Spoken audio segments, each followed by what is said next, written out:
new music. This is a group of ladies who have been backup singers their whole life. And boom, they landed on the scene in a contest in Sweden. And number one. And I believe you will hear more of them. They're called the Mamas. And if you look at them, great name. You'll know what.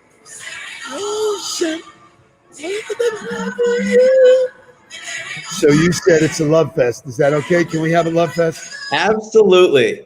Just dig it. You know, I really. When I read these words, I was like, "Oh, I love words," because there ain't nothing I wouldn't do for you, because you would do it. You would for me too.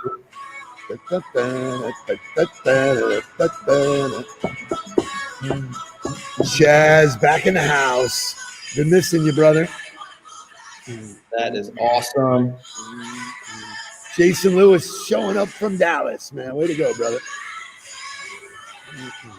Saw Jason popped on to LinkedIn yesterday, liked a bunch of my stuff. Thank you for that, Jason. Good to see you back in the world. Howie Craw coming up to us from New York City or Long Island, wherever he happens to be. If you have not listened to this song, please do. It will change your day. It is a must. There ain't nothing. Because there's nothing I wouldn't do. Corey Dixon's in the house. Can't wait to have Corey on Tell Me Something Good. But Corey is the voiceover master. Christopher Schoenfeld back in the house, man. Making it a routine. Morning, Chris. Glad to see you here. Boom, boom, boom, boom. There we go.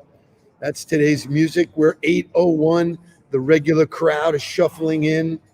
I'm feeling good. I did a walk to the beach this morning, which was so liberating. And I worked out hard all week. And I said, today I'm just going to fast walk to get to the beach. And I sat on the beach. I turned off all the music and I just let the sound of the ocean take me over, man. I am on fire. That's awesome. Yes, sir. Can we let everybody in on what today's content's going to be, where we're going to be at? You want to tell your friends, because this one will be stupid. So last Friday, we gave everybody an opportunity to go deep with me. My dad asked me 15 questions, and it was a get to know Mark Nudelberg kind of session. And so we are flipping the table today. And even though a lot of you know my dad, I'm going to go a little bit deeper than he probably wants to go on social media. And I've got 15 questions, and I've broken them up by serious questions and light questions. And I'll probably bounce back and forth. But an unbelievable opportunity for me to ask questions that I think I'm a little nervous, okay? I'm just telling you. Like, what the hell are you going to ask, man? First of all, last month you put a picture of you, me, and your mother that everybody had a good laugh at my expense. Everybody was laughing with us. You got to be a good sport, though, For sure. So good morning to everybody, and welcome to Questions with Steve Nudelberg. And I'm excited to jump into this. And we're going to start with a serious one, and the one that I think is really great because you have done a lot. We talk a lot about it, a 40-year career in sales, and an entrepreneur, and you wrote a book, and you've spoke to people all over the world. But we all know that family over everything is important to you, and that when asked the question, what's your greatest accomplishment, you would 1,000 times out of 1,000 times say, it is Jake and myself. So withholding me and Jake, okay, withholding your sons. Hard to do, okay. What is your greatest accomplishment in your 60 years? Wow. Woo.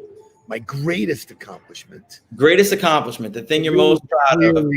Clearly family jumps in, so I gotta think for a second. I think, and this is going to be an interesting answer, but this is what comes to the top of my head.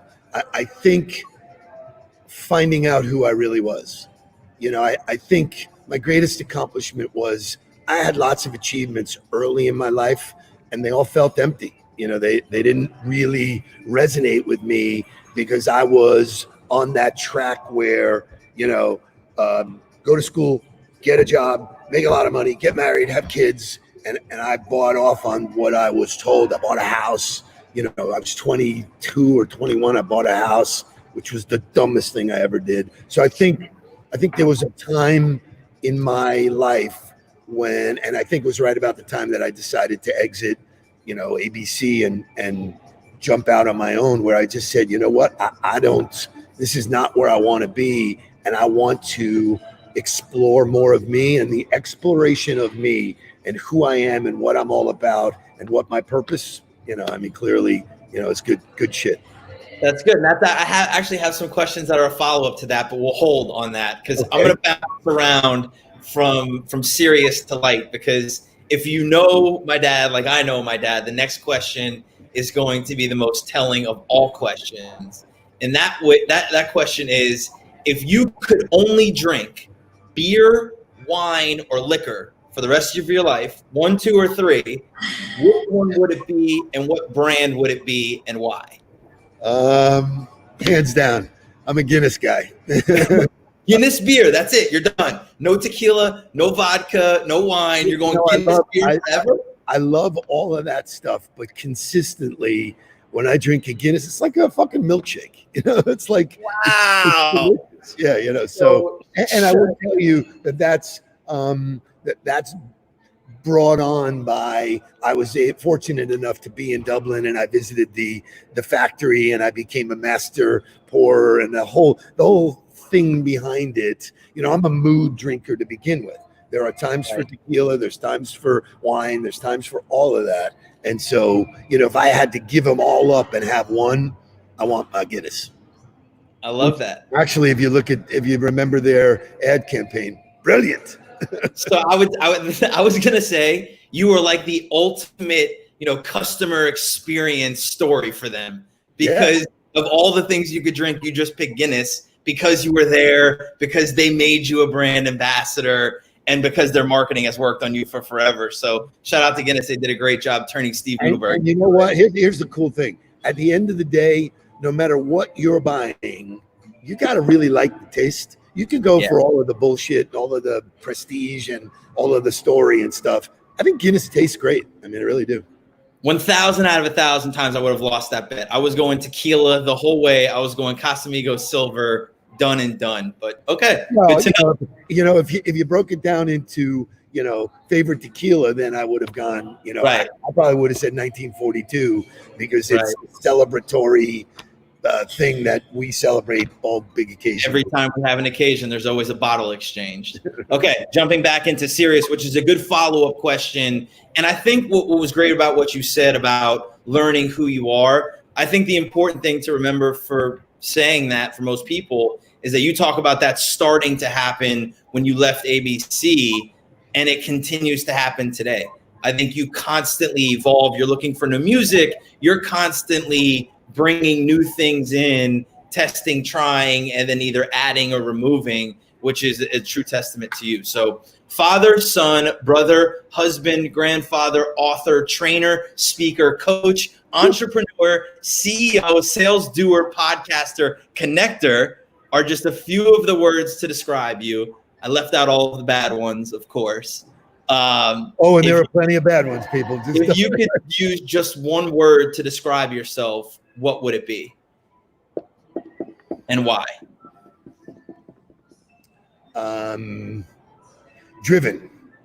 I would say that for me, I have an internal need for education, research, knowing. I shared this with somebody the other day that, I legitimately, I shared it with Jeremy Triosk. Lifelong learning. I want every day, I write about it in the book, I try and find an aha moment, and that's my North Star. That's my guiding light. And I feel so fulfilled because of that. So I would say driven. People say, like at 60, you could probably, pump the brakes and take time off. The last couple of years have been an unbelievable ride for me, but you've energized me, and I'm ready to go again. Let's get it. I love it. I absolutely love it. So I want to stick with the serious questions for a second, because I think this is a really good follow-up to that. By the way, you're scaring the shit out of me. Okay. I don't know. Okay, so I love this because I think, the answer to the first question was figuring out who you really were and being on that journey, being driven, which I don't think there's any doubt about that. Probably inspired is another word that would describe you really well. But underneath everything that you do, in order to be inspired, you have to have a why. What is your why? So, really good question. I believe I'm in a higher power, you know that. And I believe I was given a gift, and my gift is being able to speak. I'd never done it on stage. The audiences got bigger, but I can connect with real quality content, and the people that I'm coaching, or the people that are here, I believe I'm sharing my gift. It's not about me. I'm a vehicle. And so, young, old, whatever the subject is, I want to share my gift. And in turn, that has given me riches beyond my wildest dreams. That's really awesome. That's really awesome. I think, the fact that your why is about other people, and I think that's part of your journey too. I think that's for everybody along the journey, is figuring out what your gift is and then allowing yourself to share that with everybody is really great. You're a shining example. You and Jake, you go back to family. My responsibility was to give you the gift. What you did with it was on you, and so you went and took it to coaching.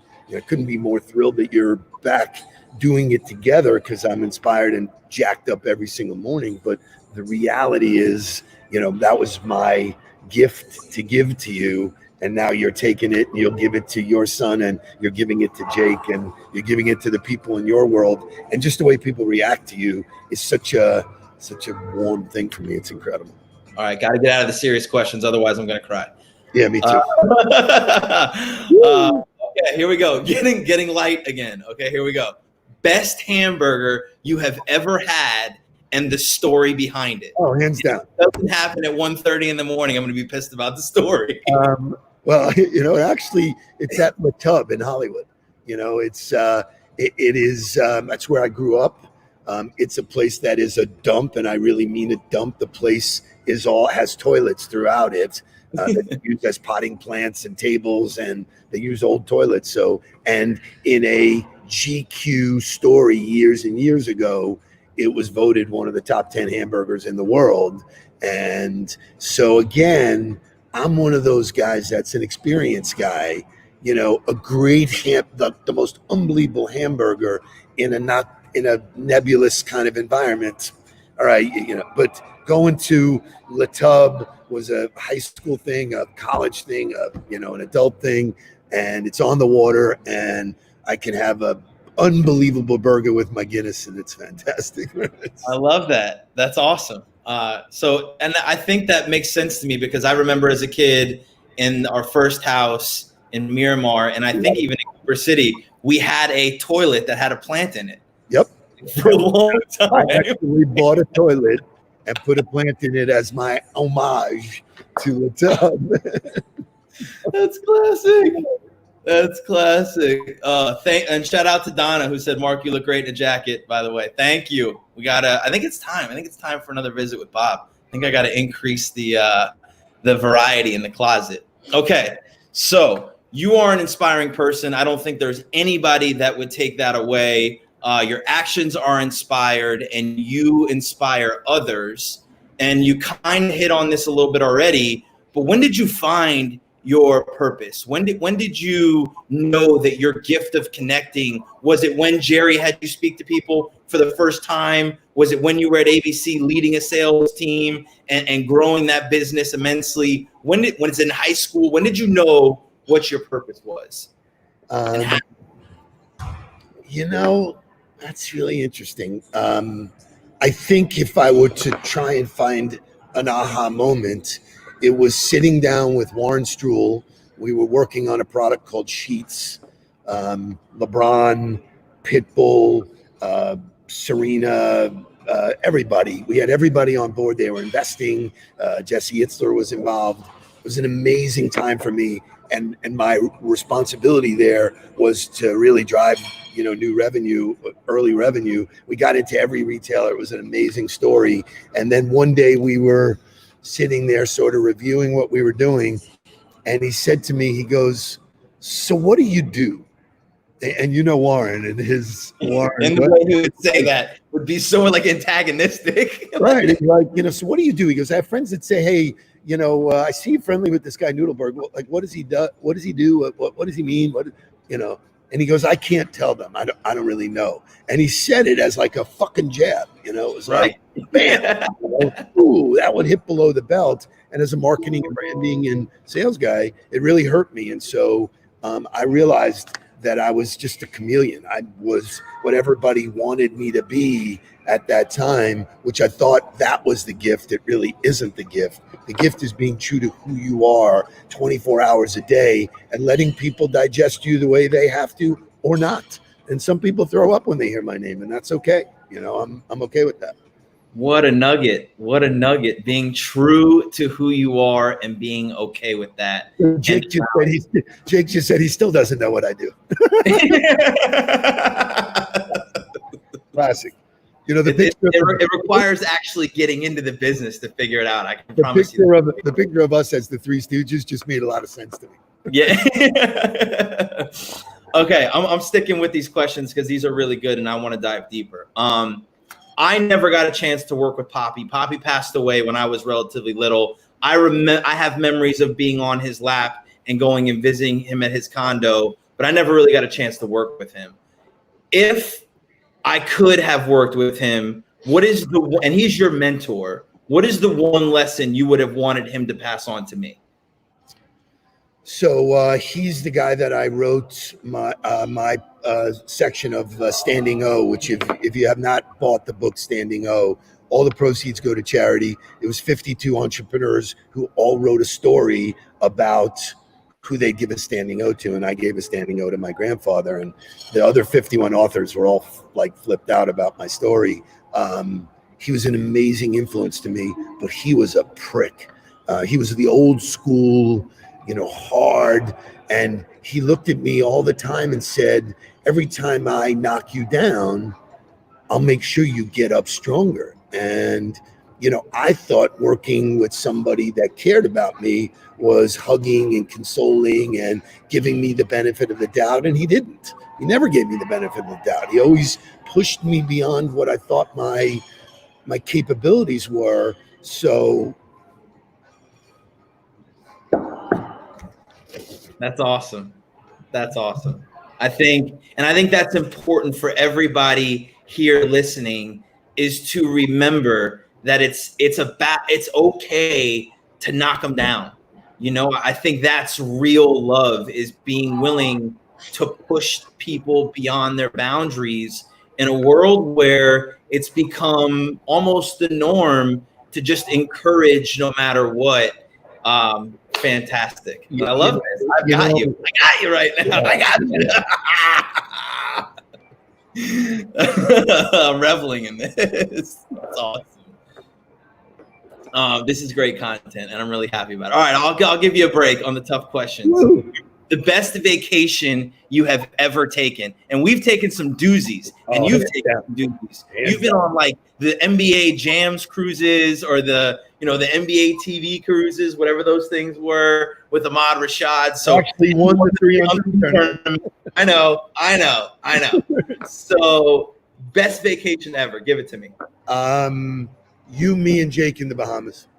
Yeah, I was hoping you were going to say that. Oh, that's so awesome. Unbelievable trip. And I'm letting everybody know right now, we're going over a hard stop. We're going to 8:25 because this is too good. And I'm taking the chance. That trip came at a really important time for us. And it was amazing.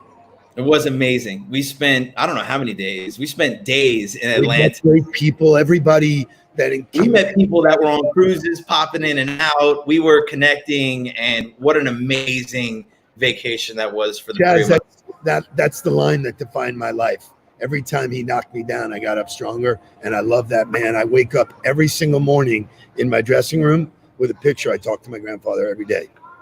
That's awesome.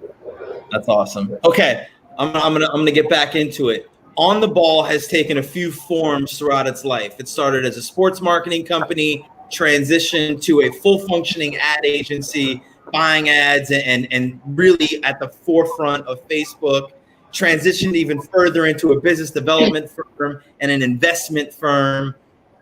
Now that I'm the president, where do you see the company going, and what has been the foundation of its success?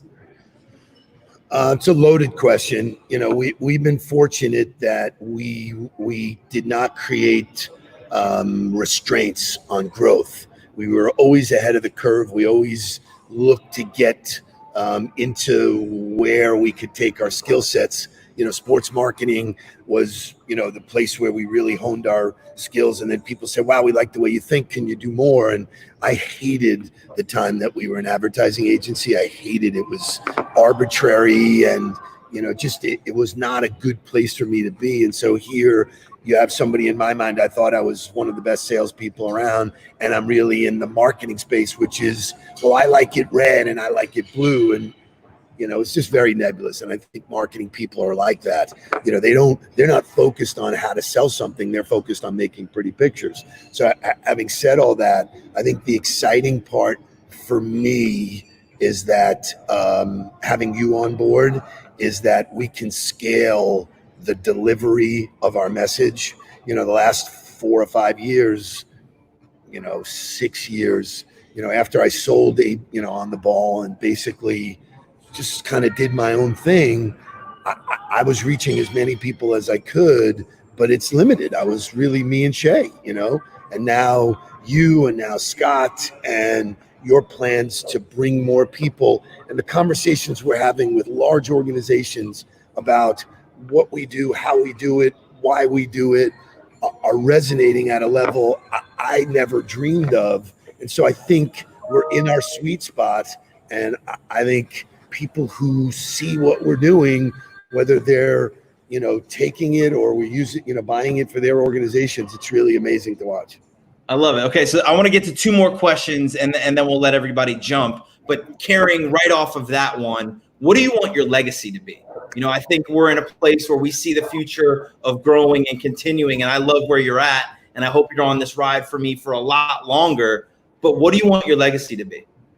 Everybody knows you here. Everybody. Yeah. I don't go anywhere where people don't know you. What do you want the legacy to be? If you could write it. That in and of itself is a legacy, but just people knowing me, I want people to talk about how I made them feel.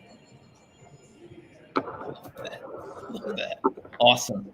Awesome. Okay. And the last one, because this is the way we have to end it, because it's the way you ended it with me. What is your favorite ice cream? So there's 2 answers to that. You can't have 2 answers. Yes, I can. Hey, I'm still the champ. By the way, what a fantastic Father's Day gift, having this to memorialize. And anybody that's watching this, get off now and call your dad and interview him, you know, and ask these questions, because they're priceless. And I thank you for doing it, Mark. My favorite ice cream simply is Breyer's mint chocolate chip. It always has been, it always will be. But because I'm an experienced guy, and I'll leave this with a Friday funny, when I was about 17 years old, I remember sitting in my house, and I was with a really dear friend of mine who I won't mention, and we had partaken in some extracurricular activities. So we're sitting there watching some kind of television show, a little bit blotto, and my parents walk in and they go, "Hey, we just came from the store. Do you guys want some heavenly hash?" And I was like, you know, like instantly sober. Like, what do you mean? And then they whipped out this ice cream that they had gotten, which was like Rocky Road with all of this shit in it. So that story for me has always been, when people ask me about ice cream, it was such a great story. It still is. You know, God rest my mother's soul. She was like, you know, is there something wrong with you? Oh yeah. Well, I am going to close this out. I am so blessed and so thankful to have my father, be my mentor, and be able to do things like this. And at a time in our life where we're here and we're working together, I've never been happier in my entire life. This Sunday, we're going to be together with your grandson and both of your sons, and it's going to be an unbelievable Father's Day celebration. So I just want to thank everybody for joining us. Fantastic Friday, feel good Friday, funny Friday, whatever it is, finish strong Friday. Reach out to your father because it's a Father's Friday, and share the love. Get the questions that you want to have because you never know what may happen. And I am so thankful for you doing this. Can I go? I love you to death. And now we have, actually, there's some housekeeping here. There is a LinkedIn Like a Pro coming up in July 17th. We've hit that date on it. So make sure if you have not taken that with us, you jump on that. And then next Wednesday, I am speaking to the Florida Media Association's group. Excited to do that. So information on our pages and stuff like that. So love you. Have a great Friday. Goodbye.